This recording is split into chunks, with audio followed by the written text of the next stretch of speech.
اعوذ باللہ من الشیطان الرجیم، بسم اللہ الرحمن الرحیم۔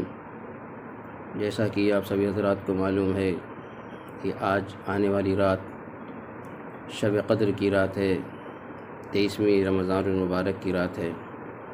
کتاب حجۃ الزائر میں منقول ہے کہ رات شب قدر کی پہلی 2 راتوں سے افضل ہے، اور بہت سی روایات سے معلوم ہوتا ہے کہ شب قدر یہی ہے، اور یہ بات حقیقت کے قریب تر ہے۔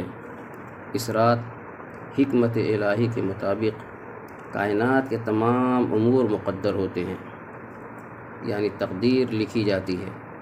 پس اس میں پہلی 2 راتوں کے مشترکہ اعمال بجا لانے اور ان کے علاوہ اس رات کے چند مخصوص اعمال بھی ہیں۔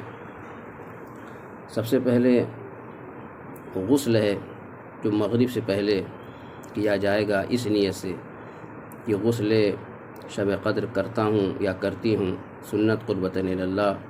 اسی غسل کے ساتھ نماز مغرب پڑھی جا سکتی ہے، لیکن وضو کر لے تو بہتر ہے۔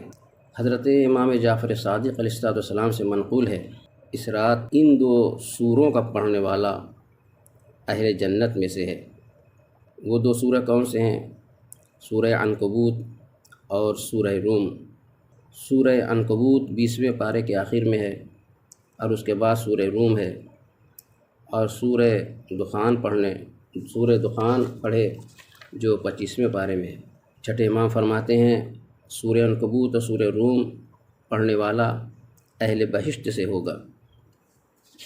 اس کے علاوہ 1000 مرتبہ سورہ انا انزلنا پڑھنے کی بہت زیادہ تاکید کی گئی ہے۔ کتاب دعائم الاسلام میں روایت نقل ہوئی ہے کہ رسول اللہ صلی اللہ علیہ وسلم رمضان المبارک کے آخری عشرے میں اپنا بستر لپیٹ دیتے اور عبادت الہی میں مصروف ہو جاتے۔ 23ویں کی رات جب آتی تو آپ اہل و عیال کو بیدار کرتے، اور پھر جس پر نیند کا غلبہ ہوتا اس کے منہ پر پانی چھڑکتے۔ حضرت فاطمہ زہرا سلام اللہ علیہا بھی اس رات اپنے گھر کے کسی فرد کو سونے نہ دیتی۔ نیند کا علاج یوں کرتی کہ دن کو کھانا کم دیتی، فرماتی کہ دن کو سو جاؤ تاکہ رات کو بیدار رہ سکو۔ آپ فرماتی ہیں کہ بدقسمت ہے وہ شخص جو آج کی رات خیر و نیکی سے محروم رہ جائے۔ ایک روایت میں آیا کہ امام جعفر صادق علیہ السلام بہت بیمار تھے۔ 23ویں رمضان کی رات آ گئی، آپ نے اپنے کنبے والوں اور غلاموں کو حکم دیا کہ مجھ کو مسجد لے چلو، اور پھر آپ نے مسجد میں شب بیداری فرمائی۔ علامہ مجلسی کا ارشاد ہے کہ جہاں تک ممکن ہو اس رات تلاوت قرآن کرے، اور صحیفہ کاملہ کی دعائیں بالخصوص دعائے مکارم الاخلاق اور دعائے توبہ پڑھے۔ نیز یہ کہ شبۂ قدر کے دنوں کی عظمت و حرمت کا بھی خیال رکھے، اور ان میں عبادت الہی اور تلاوت قرآن کرتا رہے۔